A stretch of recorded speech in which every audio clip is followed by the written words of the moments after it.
Welcome to Ask Cadence, everybody, the project management podcast. My name is Pete Wright, and I'm sitting here with Jay Christensen. Jay, how are you? I'm fantastic, Pete. How are you? I'm doing very well, thank you. It's been too long since we have done a Tackle the Problem card together. Yes, it's been months. Months and months, and it is it's the end of the year. We're nearing the end of the year, so we thought we'd grab some of the grisly project problems that people are coming across in the Cadence project management classes and try and tackle one or two of them today. The problem we're dealing with today is one about prioritization. The problem, as it is stated on the problem card, there is an unclear project priority that's coming from the project steering team and an unwillingness to move projects down in priority. It's a sentiment that all projects are important, figure it out, coming from the steering committee. How do you deal with this one? And I guess more importantly, whose role is it to deal with this? The persons who should be dealing with this is really a project prioritization committee or a team of people that are responsible for establishing priorities for the projects within the organization. And this is usually at the portfolio level, when there is an inventory of projects collected that are being worked on by resources across the entire company. Someone has to establish the priorities of those projects so that resources are allocated to the projects that will deliver the best business value with the scarce resources that are available. And this prioritization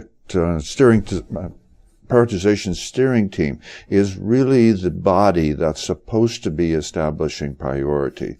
The problem of it is that in very, very few companies do we see any priorities established at all. So what happens is a project gets launched, and then there's some contention for resources, and then people were reluctant to work on this particular project because to them they either don't understand the priority or they don't know the priority. So the choice for the team members or project managers at that point is to escalate this issue to the project sponsor. Now, the sponsor is the person that is responsible for making tactical and strategic decisions on the project. This project sponsor would also be the ombudsman or the bridge between the project prioritization steering team and the project. So well, that actually begs a question, Jay. I mean, what is the project? What is the sponsor's relationship with the project steering team? Is that the same thing? No. Here's the thing: the project sponsor could be a member of the project prioritization team at the portfolio level, but probably is not. And it depends upon the project. But the point of it is that if the project sponsor is not a member of the project prioritization team, then the sponsor has to go to that team and clarify the priorities, then be ready and able to communicate those priorities to the project team, to the project manager and the project team, not only to the team members, but also to their functional managers, because that's where the project manager runs into the first prioritization difficulty, is that she is now forming a team. She approaches the functional managers who have the skills within their department in terms of people to work on the project, to complete a project task. So the project manager's asking for these resources. The functional manager says, I'm out. I don't have any resources. I don't know where I'm going to get the resources from. I have all of these other intervening project priority. So right there is where the contention begins. So the project manager now has a choice. Ideally, the project manager knows the priority of the project that came from the project sponsor. When the project assignment was made, what ideally happens is the sponsor communicates the priority of the project in the overall portfolio project. The project manager now has that information to use as leverage when they are talking to the functional manager to get resources. The project manager has, ideally, a list of all the projects in the inventory, the ranked the ranked number of each of the projects within that inventory. Ranked number means ranked priority number. And then the project manager can point to the particular project they are responsible for and say to the function manager, oh, by the way, this project is number 6 of 20. So that is a reason why I'm asking you, function manager, for resources. Now, many times, the functional manager is now informed, and they can support the project in the respect of assigning resources to the project. If the functional manager still objects, now what needs to happen is that the project manager and the functional manager approach the sponsor. The sponsor then begins to explain the business value and the business benefit that the project delivers and why it is established at priority 6. So in that sense, the project sponsor is taking the information from the project prioritization steering team and conveying that to the project level. So it sounds like that's where, in the case of this person's problem that has written into us, that's where things have gotten messy. That there is poor communication between the project manager and the sponsor and the project prioritization team, if such a team exists in this case. Exactly. Right. Is that your experience that maybe that's where some of the holes in communication come in? That organizations that have robust project infrastructure may be missing at the portfolio level? Yes, indeed. It is rare for organizations to have this project prioritization team. It's rare. Why is it rare? Is it rare because it's just a new way of thinking, or rare because of some other reason? No, it's rare because people are reluctant to make decisions around priorities. They just do not want to do it. And it becomes, in some cases, confrontational. It is uncomfortable. It is contentious. Yet, what we need to do is have someone tell us what are the priorities of the projects in the organization. Because if the people at the project prioritization level, they should, by the way, be directors or VPs. If they don't tell us the priorities, then we work on the projects that we want to work on. And that doesn't help the organization in many cases accomplish what it needs to in terms of strategic direction and delivering business results. So somebody has to establish the priorities. Now, back to your earlier statement.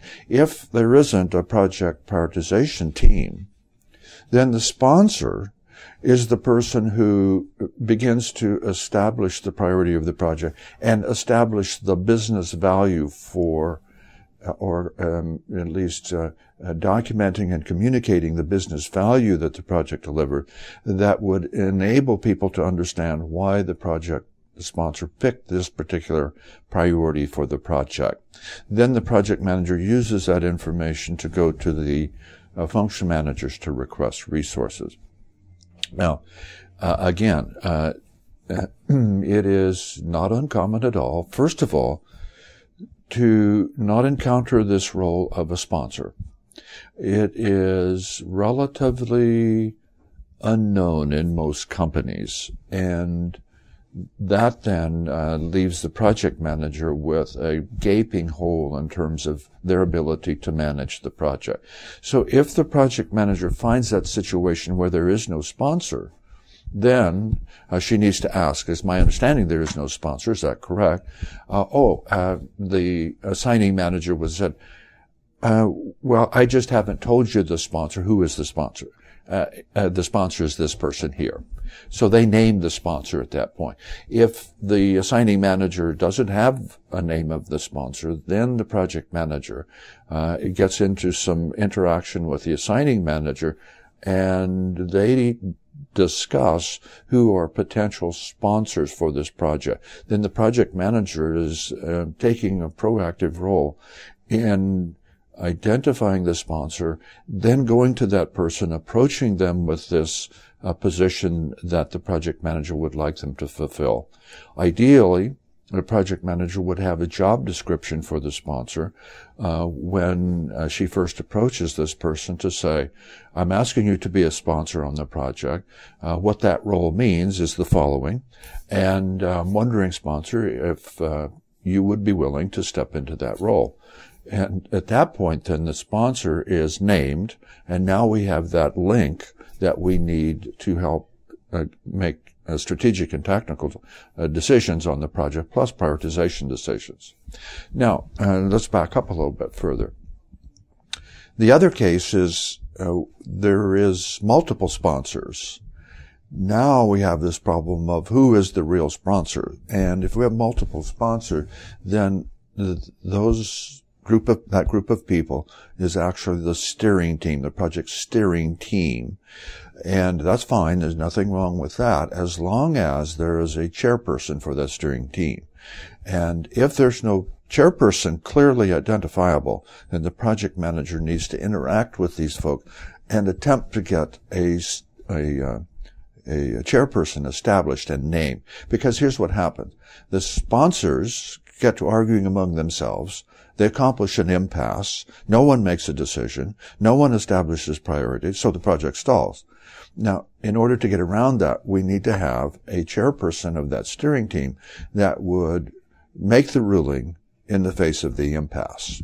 And that then helps the project manager get the project accomplished. Well, and drive some focus on, further strategic decisions on where the project or multiple projects fit. Yes. Which it sounds like, if I look back at this problem card and I kind of put myself in the position of a project manager, that's what's missing. I'm missing that level of focus, and somebody to give me guidance.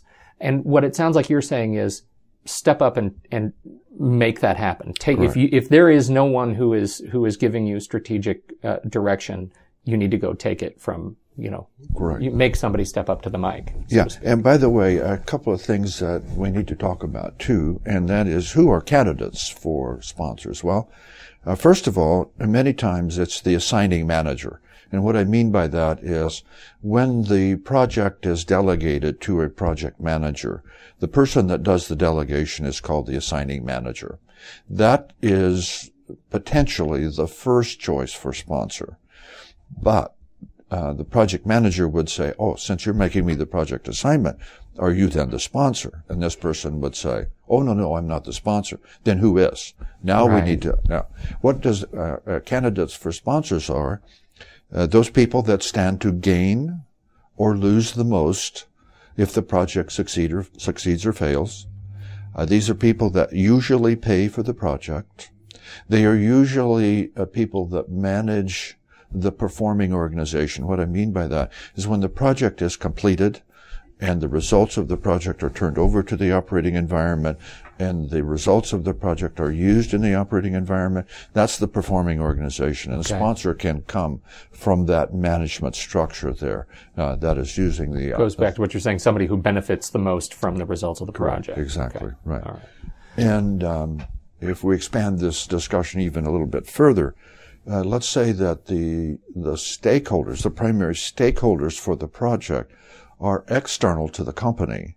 Then what we want to do is have a representative from that external company be a member of the steering team for the project, so that we get the representation from the external company, the stakeholder there, the client, the customer, on our project steering team. And it's more balanced in that way, both internally balanced and externally balanced between these two different kinds of sponsors. Okay. There's an internal sponsor and an external sponsor. Then we have a steering team. Now we need a chairperson of that steering team, as we discussed earlier. This issue can get very muddy. And we're dealing with some pretty high-level project management, portfolio management, prioritization issues. If you are feeling like this is a muddy issue that you're dealing with in your organization, please contact us. Let us know. And in fact, we actually have a new to our public offering this year. We have a portfolio management course, 2-day course, offering it in February 8th and 9th in Portland, Oregon. We encourage you to visit cadencemc.com to learn more about that course, or contact us today. And you can learn how portfolio management, having a more sophisticated understanding of the portfolio operation, can help streamline your project management process. And by the way, Pete, if I could add, Please. The audience of that portfolio seminar is really directors, vice presidents, in some cases even president, program managers, and possibly project managers. But we're really targeting the